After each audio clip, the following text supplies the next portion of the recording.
Hello, good morning, नमस्कार। सभी का स्वागत है पावर ऑफ नॉलेज लीगल मेरे चैनल पे। आई होप सब अच्छे से पढ़ाई कर रहे होंगे, अपने कंपटीशन में लगे होंगे और जो हमने मेंटल हेल्थ पर सीरीज़ स्टार्ट की है, इस ज्ञान से भी लाभ उठा रहे होंगे। अपने आसपास आप लोगों को चिन्हित कर पा रहे होंगे, ठीक है, कि ये अमुक बीमारी से ग्रसित हैं। क्योंकि देखिए, संसार में विविधता बीमारियों में भी है और संसार तो विविध है ही, साथ ही साथ बीमारियां जो लगती हैं वो भी मेंटल फिज़िकल, है ना, दोनों भी हो सकती हैं।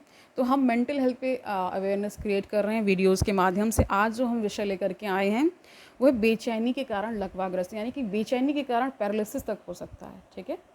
तो एक केस स्टडी हम ले रहे हैं यहाँ पे, ठीक है।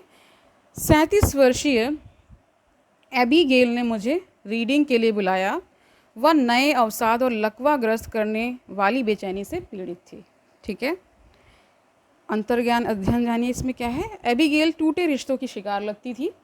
लगता था कि उसने बार बार गलत आदमी को चुनाव किया, ठीक है, ऐसे आदमी को चुना जो उसका नहीं था। इससे बुरी बात यह रही कि उसने जिसे चुना उससे उसने एबीगेल के साथ धोखा भी किया। तो आप ऐसे लोगों को अपने आसपास चिन्हित कर सकते हैं कि उनको बार बार धोखा मिलता है लाइफ में।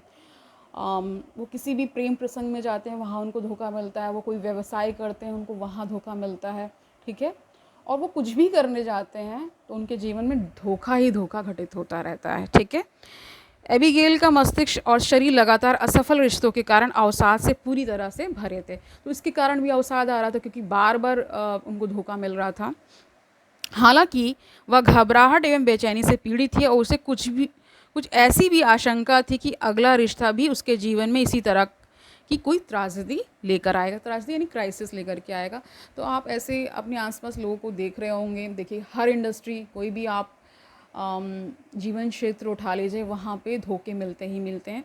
उसके लिए आपको थोड़ी सी प्रिपरेशन रखनी पड़ेगी। यानी आप किसी पर 100% विश्वास नहीं कर सकते। आपको बैक ऑफ द माइंड ये रखना पड़ेगा कि ये कभी भी धोखा दे सकता है। तब आप क्या होंगे, उससे ज़्यादा आहत नहीं होंगे। ये प्रिपरेशन आपको करनी पड़ेगी, तभी आपका मानसिक स्वास्थ्य अच्छा रह पाएगा, ठीक है। शरीर पे क्या उसके लक्षण थे, देखिए। मैंने एकाग्रचित होने, मन लगाने की समस्याओं और मानसिक धुंधलापन, यानी, ठीक है, फॉगिंग, जिसे मेंटल फॉगिंग कहते हैं, ब्रेन फॉगिंग कहते हैं जैसे, पर गौर किया। हालांकि एबिगेल के शरीर का मेरे लिए सबसे अहम पहलू यह था कि उसकी कह रहे हैं, ठीक है। देखिए, मैं यहाँ पे थोड़ा सा और बताना चाहूँगी। हम जब ये चैप्टर्स कर रहे हैं किताब से, हील योर माइंड, यानी अपने मन को या अपने ब्रेन को कह सकते हैं, कनेक्टेड है उसको। बहुत ज़्यादा हमें विषयों पे नहीं बांटना है कि अरे ये तो वो नहीं है, हमें भाव को समझना है, ठीक है। तो देखिए, मन जो है आपका, वो देखेंगे कभी भी स्थिर नहीं रहता है। मतलब वो नए नए विषयों को खोजता रहता है। और क्योंकि जो ब्रेन है वो फिज़िकल एंटिटी है, और जो माइंड है या जो मन है आप कह सकते हैं, वो क्या है, वो फिज़िकल नहीं है। बहुत हद तक वो क्या है, फिज़िकल नहीं है। लेकिन लक्षण जो होते हैं वो फिज़िकल दिखते हैं हमारी बॉडी पे, ठीक है। तो कह रहे हैं कि प्रतिरक्षा प्रणाली देखने वाली लग रही थी। क्या उसकी प्रतिरक्षण प्रणाली की क्षमता उस अनेक अंगों के खिलाफ एंटीबॉडी थी बनाने की थी। मैंने उसके जोड़ों, त्वचा, थायराइड एवं आंतों पर लाल दाने पाए। और क्या एबिगेल को बच्चा पैदा करने में भी कोई समस्या थी, जिस वजह से उसके बच्चे नहीं हो रहे थे। उसके हार्मोन ऊपर नीचे जाने लगते थे, और यही हाल उसकी मनस्थिति का। तो देखिए, बहुत सारे केसेस में आपने देखा होगा कि जो स्त्रियां हैं वो कंसीव नहीं कर पाती हैं। उसका कारण ये है कि उनका जो मेंटल और फिज़िकल बैलेंस जो होना चाहिए वो बिगड़ा हुआ होता है। अगर आपका मन पूरी तरीके से तैयार नहीं होगा तो भी बहुत सारी दिक्कतें आती हैं, ठीक है। तो ये सारे फैक्टर्स होते ही होते हैं। अब तथ्य देखिए क्या बता रहे हैं। एबिगेल ने मुझे बताया कि डॉक्टरों ने लूपस और एडिसन्स डिसीज़, है ना, के लिए उसके रक्त में एंटीबॉडीज़ को व्यवस्थित किया है। उसके जोड़ों में दर्द था, साथ ही दोनों 100 रक्षित विकारों के कारण बहुत सारी चिकित्सा समस्याएं थी। जोड़ों के दर्द के अलावा किडनी, थायराइड और निम्न कॉर्टिसोल लेवल भी उसकी इन दोनों 100 प्रतिरक्षित समस्याओं के कारण थे। तो देखिए, सारे क्योंकि जो हमारे इंडोक्राइन ग्लैंड्स हैं, सिस्टम है, जो पूरा इंडोक्राइन सिस्टम है, वो हॉर्मोन्स पे पूरा तरीके से डिपेंड करता है। अगर और देखिए ये सब हार्मनी में काम करते हैं। अगर एक कहीं ना कहीं डिस्टर्बेंस आता है ना, एक हार्मोन पे डिस्टर्बेंस आता है तो दूसरे पे असर करता है, फिर वो ऑर्गन्स पे उसका असर जाता है। ये पूरा सिस्टम आप जानते होंगे, जैसे उन्होंने साइंस पढ़ा है वो इससे अवगत होंगे। ठीक है, इसी कारण जब हमारा जो ये सारे होते हैं ना हार्मोन्स, सेरोटोनिन है ना, डोपामाइन, जो गुड हार्मोन्स हैं, तो हमें गुड फील कराते हैं, वो जब डिस्टर्ब होते हैं इसीलिए हमारा मूड ख़राब रहता है। और फिर इसका असर हमारी फिज़िकल बॉडी पे पड़ता है कि हमें कुछ काम करने की इच्छा नहीं होती, हम उदास रहने लगते हैं, हमें खाने की इच्छा नहीं होती, हमें कहीं बाहर जाने की इच्छा नहीं होती। तो ये सारे हार्मोन्स इसके लिए ज़िम्मेदार होते हैं। इनका बैलेंस मेंटेन रहे इसके लिए हमें पहले से ही सतर्क होना पड़ता है। ठीक है, बीमारी किसी को कभी भी लग सकती है, लेकिन उसके लिए जब हम थोड़ा सा प्रिपरेशन करके रखेंगे और हम जल्दी से उसको समझ लेंगे, उनके हम सिम्टम्स को ट्रेस कर लेंगे, तो हम जल्दी उन पे काम करना शुरू कर देंगे और धीरे धीरे फिर हम स्वस्थ हो जाएंगे जब उस पर काम करेंगे। ठीक है, ओके। अभी कह रहे हैं कि एबिगेल बेचैनी और अवसाद से पीड़ित थी कि उसे कोई दवा ठीक नहीं कर सकती। वह जानना चाहती थी क्या ये सब उसके हार्मोन के कारण है, एस्ट्रोजन और प्रोजेस्टेरॉन के कारण। क्या एबिगेल की बेचैनी और अवसाद के लक्षण उसके असफल रिश्तों और ज़िंदगी भर के सदमों के कारण उसके मस्तिष्क से पैदा हुए थे, अथवा उसकी बेचैनी और अवसाद उसके लूपस और एडिसन्स डिजीज़ के कारण थे। निम्न कॉर्टिसोल की दाहकता और उसके जोड़ों, गुर्दों एवं हार्मोनल अंगों पर 100 प्रतिरक्षण आक्रमण की दाहकता के कारण पैदा हुए थे। दोनों ही सही उत्तर हैं। ठीक है, एबिगेल को ठीक करने के लिए उसे ऐसा नुस्खा तैयार करना पड़ा जो उसकी समग्रता को, मानसिक व शारीरिक लक्षणों दोनों को ठीक कर सके। ठीक है, तो हमें एक पूरा तरीके से एक बैलेंस बनाना होता है। बैलेंस कैसे बनेगा, देखिए, अगर आपको अपने अंदर कोई लक्षण दिख रहे हैं, क्योंकि आप जब इसकी पढ़ाई लिखाई करेंगे यानी इसके बारे में जब जानने की कोशिश करेंगे, तो अगर आपको कभी ऐसे कुछ लक्षण दिखते हैं तो तुरंत आप अलर्ट मोड पे चले जाइए, या आप खुद से नहीं कर पा रहे हैं तो आप हेल्प मांग सकते हैं, अपने परिवार से हेल्प मांग सकते हैं कि मुझे देखिए ये लक्षण दिख रहे हैं, मुझे ठीक महसूस नहीं हो रहा है, बहुत दिनों से मुझे उदासी लग रही। तो जब आप किसी से बात कर लेंगे, अपनी प्रॉब्लम को एक तरह से एड्रेस करना शुरू कर देंगे, तो ये प्रॉब्लम जाती है। धीरे धीरे आप एक्सरसाइज वगैरह करेंगे, है ना, अपने खान पान का ख्याल रखेंगे, अच्छे संबंधों को बनाने के प्रति आप थोड़ा सा जागरूक हो जाएंगे, यानी आप कटे कटे नहीं रहेंगे। ठीक है, आप ये समझ पाएंगे कि आप अकेले नहीं हैं, ऐसे बहुत सारे लोग हैं और वो ठीक भी हुए हैं। ठीक है, कोई समस्या आती है तो उसके साथ सोल्यूशन आपको खुद खोजना होता है। ठीक है, मान लीजिए एक केस हम लेते हैं अभी समझने की दृष्टि से, कि मान लीजिए आपका ब्रेकअप हो गया है। ठीक है, आपने बहुत कोशिश की, आपने पूरा तामझाम लगाया होगा इसको बचाने के लिए, लेकिन फिर भी अगला तैयार नहीं है, वो जाना चाहता है, जाने दीजिए उसे।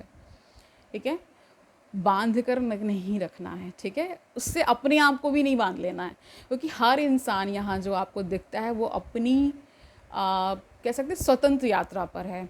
आप मिले, एक जो भी आप हुआ वो एक अलग विषय है, जब तक दोनों को ठीक लगा आपने समझ लिया, लेकिन अब जब अगला नहीं रहना चाहता आपके साथ तो उसको आप बाध्य नहीं कर सकते, ये आपको पहले समझना पड़ेगा। और जब आप इस प्रक्रिया में जब आप धीरे धीरे खुद को समझने लगेंगे तो आप अगले इंसान को भी समझने लगेंगे। इंसान सेल्फ डाउट में तभी जाता है जब उसको ये उसको अधिकार उस पर करना होता है नेक्स्ट पर्सन के ऊपर, और वो मानेगा नहीं। ये आपने देखा होगा, देखिए जो कह सकते हैं जो इतना विरोध आता है वो इसीलिए आता है क्योंकि दूसरा अगले पे चढ़ाई कर रहा होता है। यानी एक पहला व्यक्ति है, देखिए किसी भी रिश्ते में 2 लोग होते हैं, तो या तो सामने वाला व्यक्ति वो चीज़ें नहीं करेगा जो आपको पसंद है। ठीक है, इसके विपरीत भी होता है, तो उसको समझना है आपको। ठीक है, जैसे जैसे आप ग्रो भी करते हैं आपको समझ में आता है कि आप इस पृथ्वी पर अकेले आए थे और अकेले जाएंगे। कुछ समय के लिए संयोगवश चीज़ें होती हैं और वो चीज़ें, देखिए, दुख और सुख पार्ट है। वही इंसान जो आपको एक समय पे बहुत सुख पहुंचा रहा था वही सबसे बड़ा दुख भी देने वाला है। ठीक है, इस तथ्य को आप खुद से रजिस्टर करिए। ठीक है, और जब आप इसका आप पूरी तरीके से कह सकते हैं असेसमेंट करेंगे इस पूरी घटना का, तो ये जीवन में घटित सबके होता है। देखिए, ब्रेकअप्स होते हैं, लिंकअप्स भी होते हैं। ठीक है, कुछ रिश्ते संभल जाते हैं, कुछ नहीं संभल पाते हैं, ये भी होता है। तो हर चीज़ को जब हम सामान्य करने की कोशिश करेंगे, एक दूसरे को जब समझेंगे तो निश्चित ही सबका हल निकलता है, ठीक है। और देखिए, अगर किसी रिश्ते में अगर आपको ये लग रहा है कि मैं इसके बिना नहीं रह सकता, तो देखिए एक समय तो ऐसा भी आएगा कि वो नहीं, इस संसार में ही नहीं रहेगा, तब तो आपको रहना ही पड़ेगा। तो ये सब जब आप सेल्फ काउंसलिंग की तरफ भी जाते हैं तो चीज़ें बेहतर होने लगती हैं। जब तक आप किसी को बांध के रखना चाहेंगे तब तक ही समस्या है। खुला छोड़िए, खुद को भी खुला छोड़िए और अगले को भी, क्योंकि जो फ्रीडम है वो बेसिक ह्यूमन इंस्टिंक्ट है, ठीक है। वो हमें बार बार इसके प्रति हमें दौड़ाता रहता है, ठीक है। जो चीज़ें हमें किसी समय पे अच्छी लग रही होती हैं वही चीज़ें आगे जाकर हो सकता है ना अच्छी लगे, ठीक है। तो ये व्यवहारिक पक्ष है, ठीक है।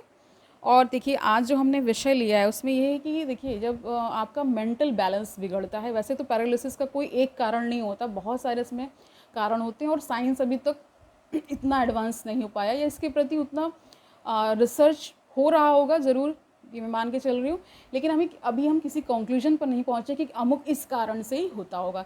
ये कहते हैं कि जब निरंतर आपको मेंटल बहुत सारी बीमारियां पकड़ती हैं, यानी मेंटल इलनेस जब आपको पकड़ती है और आपका स्ट्रेस लेवल और अदर जो फैक्टर्स हैं, हार्मोन्स हैं, वो डिस्टर्बेंस में आते हैं, तब आपको ऐसा कुछ होता है, ठीक है।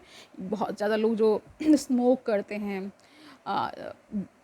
शराब पीते हैं, है ना, इस तरह के जो व्यसन हैं वो करते हैं, ड्रग्स लेते हैं, तो उनमें ये ज़्यादा लक्षण देखने को मिलते हैं कि पैरालिसिस अटैक होता है, ठीक है। समझ गए? तो आज के लिए इतना ही रखते हैं। कंक्लूजन क्या निकला? किसी भी चीज़ का हवा नहीं बनाना है, अपने आप को बहुत कह सकते हैं कि बहुत अपने आप को सुलझा हुआ बनाने की ओर बढ़ते रहना है। यानी कि जितना आप समझदार बनेंगे उतना ज़्यादा आप इन सब प्रॉब्लम्स को टैकल कर पाएंगे। समझदारी देखिए बैड एक्सपीरियंसेस से भी आती है। कहते हैं ना, experience come from bad experience, ये बहुत बड़ी कहावत है और मैं इससे अग्री करती हूँ कि जो भी आपके जीवन में घटित हो रहा है, अगर उसको आप लेसन की तरह लेंगे, उससे आप कुछ सीख पाएंगे, तो निश्चित ही क्या होगा, फिर आप वो दोबारा गलती करने वाले नहीं हैं, आप इन सब चीज़ों से बचते जाएंगे, ठीक है। आई होप आज का सेशन आपको समझ में आया होगा, आपने जान लिया है। एक हमने केस स्टडी एबिगेल का लिया, उनके साथ क्या क्या घटित हो रहा था और वो अपनी समस्याएं बता रही थी। तो जो ट्रॉमास तो हैं ही, जीवन में बहुत सारे ट्रॉमास हैं, आप हर किसी के जीवन में हैं, कुछ उनसे उबर पाते, कुछ नहीं उबर पाते। जो नहीं उबर पाते वो ठीक से सोच नहीं पाते, आगे उनको रोशनी नहीं दिखती, इसलिए शायद वो ऐसा कुछ गलत कार्य कमिट कर लेते हैं, ठीक है। तो उस अवस्था तक ना पहुँचे उससे पहले ही हमें अलर्ट हो जाना है, हमें खुद को संभाल लेना है। नहीं खुद को संभाल पा रहे हैं, किसी की हेल्प ले लेनी है, अपने परिवार या जिससे भी आप कंफर्टेबल हैं उनसे डिस्कस कर लीजिए, उनको अपनी एक एक बात बता दीजिए, तो भी मन हल्का हो जाता है, ठीक है। लेकिन किसी ऐसे व्यक्ति को ही जिस पर आपको ठीक से विश्वास हो और आपको ये यकीन हो कि इसका मिसयूज़ नहीं होगा। कई बार लोग क्या करते हैं किसी को भी बता देते हैं, फिर उसका मिसयूज़ भी होने लगता है, ठीक है। तो आई होप आज का सेशन अच्छा रहा। हम कल मिलते हैं, किसी नए विषय को लेकर के आएंगे। मेंटल हेल्थ पर हम वीडियोस कर रहे हैं ताकि इसके प्रति भी अवेयरनेस, हम और लोगों को अवेयर कर पाएँ, अवेयरनेस क्रिएट हो सके, सभी लोग इस सारी समस्याओं से अवगत हो पाएँ, संसार को हम थोड़ा सा खुली दृष्टि से देख पाएँ, हर किसी को जज ना करने लगें, ठीक है। कल मिलते हैं, तब तक के लिए आनंद से पढ़िए, अच्छे से पढ़ते रहिए, ओके। बर्डन नहीं लेना है। All the very best.